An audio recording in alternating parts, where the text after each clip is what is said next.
Hello friends, welcome to Nirmala's kitchen. இன்றைக்கி நம்ம வந்து ஈவினிங் ஸ்நாக்ஸ் எப்படி செய்யுதுன்னு பார்க்கலாம் வாங்க. அதாவது நம்ம அரிசி மாவு வச்சு தான் நம்ம வந்து இன்றைக்கி ஈவினிங் ஸ்நாக்ஸு செய்ய போகிறோம்.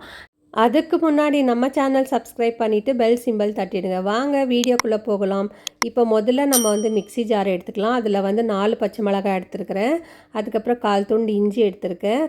1 டீஸ்பூன் அளவுக்கு சீரகம் எடுத்துருக்கேன். அது சேர்த்துட்டு ஒரே ஒரு காஞ்ச மிளகாய் எடுத்துருக்கேன். அதுவும் சேர்த்துக்கலாம். சேர்த்துட்டு நம்ம வந்து பல்ஸ் மோடில் அரைச்சி எடுத்துன்னு வந்துடலாம். இந்த மாதிரி கொரப்பாக இருக்கணும். அதுக்கப்புறம் இது இருக்கட்டும். நம்ம வந்து ஒரு பாத்திரம் வச்சுக்கலாம், அதாவது ஒரு கடாய் வச்சுக்கலாம். அதில் வந்து 1 டேபிள் ஸ்பூன் அளவுக்கு எண்ணெய் சேர்த்துக்கலாம். கொஞ்சமாக கருப்பு எள்ளு சேர்த்துருக்கேன் நான். இது வந்து ஆப்ஷனல், உங்களுக்கு வேண்டான்னா நீங்கள் வந்து ஸ்கிப் பண்ணிக்கலாம். இதை கொஞ்சம் நல்லா வறுத்துக்கலாம். அதுக்கப்புறம் நம்ம வந்து அரைச்சி வச்சுருக்கிற இந்த மசாலாவே சேர்த்துக்கலாம் நம்ம காரத்துக்கு. இது சேர்த்துட்டு பச்சை வாசனை போகிற வரைக்கும் நம்ம வந்து வதக்கிக்கலாம். இது வந்து நல்லா வாசனை போகிற வரைக்கும் நம்ம வதக்கி கொடுத்துக்கலாம். அதுக்கப்புறம் நான் வந்து தண்ணி சேர்க்க போகிறேன். 1.5 கப் அளவுக்கு தண்ணி சேர்த்துக்கலாம் நம்ம. தண்ணி வந்து நல்லா கொதிக்கணும். இப்போ நம்ம வந்து 1 டீஸ்பூன் அளவுக்கு உப்பு சேர்த்துக்கலாம். கூடவே கொத்தமல்லி கட் பண்ணி சேர்த்துக்கலாம். உப்பு சேர்த்து இந்த வீடியோ வந்து கட் ஆகிடுச்சு. இப்போ பாருங்கள், நல்லா கொதிக்குது தண்ணி. அதுக்கப்புறம் நம்ம வந்து 1 கப் அளவுக்கு அரிசி மாவு சேர்த்துக்கலாம். அரிசி மாவு சேர்த்துட்டு இதை வந்து கட்டி இல்லாமல் நம்ம வந்து மிக்ஸ் பண்ணி கொடுத்துடலாம். இது கொஞ்சம் கூட கட்டி இல்லாமல் நம்ம வந்து மிக்ஸ் பண்ணோம். இந்த ஸ்டேஜில் நம்ம வந்து ஸ்டவ்வை சிம்ம பண்ணிக்கலாம். மாவு வந்து நல்லா வெந்து இந்த தண்ணி எல்லாம் இறுகி போயிட்டு பிறகு இது கொஞ்சமாக உதிரியாகும். அது வரைக்கும் நம்ம வந்து மிக்ஸ் பண்ணலாம். அதுக்கப்புறம் ஸ்டவ்வை வந்து இப்போ ஆஃப் பண்ணிடலாம் நம்ம. பாருங்கள், இந்த ஸ்டேஜில் இருக்கணும். அதுக்கப்புறம் ஸ்டவ் ஆஃப் பண்ணிவிட்டு இது கொஞ்சம் நேரம் அப்படியே நம்ம கலந்து கொடுத்துடலாம்.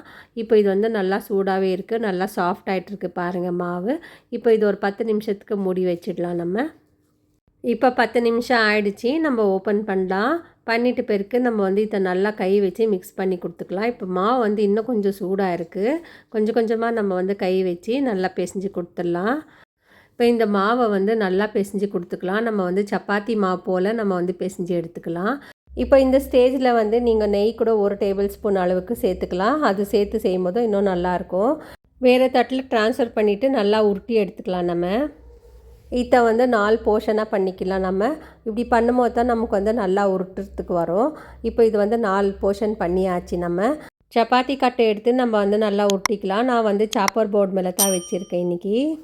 இப்போ இதை வந்து வச்சுட்டு நம்ம வந்து கையில் எண்ணெய் தேய்ச்சிக்கலாம். தேய்ச்சிட்டு இதை வந்து நல்லா ஒரு முறை நல்லா பிசைஞ்சு கொடுத்துக்கலாம். அப்போ தான் நமக்கு வந்து கிராக் எதுவும் வராது. மணை மேலே போட்டு நல்லா உருட்டி எடுத்துகிட்ட பிறகு நம்ம வந்து நல்லா ஒரு பால் மாதிரி ஷேப்பில் பண்ணிடலாம். இப்போ அந்த மணை மேலே கொஞ்சமாக நம்ம அரிசி மாவு போட்டுக்கலாம். போட்டுட்டு இதை வந்து தேய்ச்சி கொடுக்கலாம். இது தேய்க்கும் போதும் சைட்லலாம் கிராக் மாதிரி வரும். ஒன்றும் பயப்படாதீங்க, அது ஒன்றும் ஆகாது. இதே மாதிரி நம்ம நிதானமாக வச்சு தேய்ச்சோம்னாக்கா இது வந்து ஈக்குவல் ஆகிடும். இப்போ நம்ம வந்து நல்ல ஒரு பெரிய சப்பாத்தி போல் நம்ம வந்து உருட்டிக்கலாம். 2 பக்கமும் நம்ம வந்து அரிசி மாவு போட்டுக்கலாம். அப்போ தான் இது ஒட்டாமல் வரும். இப்போ இது வந்து எவ்வளோ மெல்லிசா ஆகுதோ அவ்வளோ மெல்லிசா நம்ம வந்து தேய்ச்சி எடுத்துக்கலாம். இப்போ இது வந்து நம்ம நல்லா உருட்டிட்ட பிறகு நம்ம 4 சைடில் வந்து கட் பண்ணி எடுத்துக்கலாம். ஸ்கொயர் ஷேப்பில் நம்ம வந்து கட்டர் வச்சு கட் பண்ணி எடுத்துக்கலாம். கட்டர் இல்லாதவங்க நீங்கள் வந்து கத்தி கூட வச்சு நீங்கள் வந்து கட் பண்ணிக்கலாம். கட் பண்ணிட்ட பிறகு இன்னொரு முறை நம்ம வந்து லேசாக இதை வந்து தேய்ச்சி எடுத்துக்கலாம்.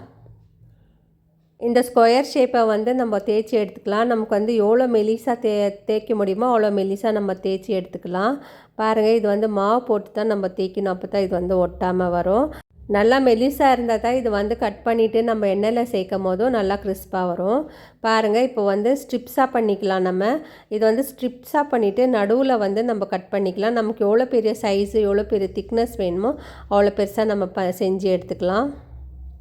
முதல்ல நம்ம வந்து நீட்டாக கட் பண்ணிக்கலாம். அதுக்கப்புறம் நடுவில் ஒரு கட்டு போட்டோம்னா இது நல்லா ஒரு மீடியம் ஷேப்புக்கு வந்துடும். இப்போ நான் கட் பண்ணியாச்சு பாருங்கள். இந்த அளவுக்கு திக்னஸ் இருக்குது.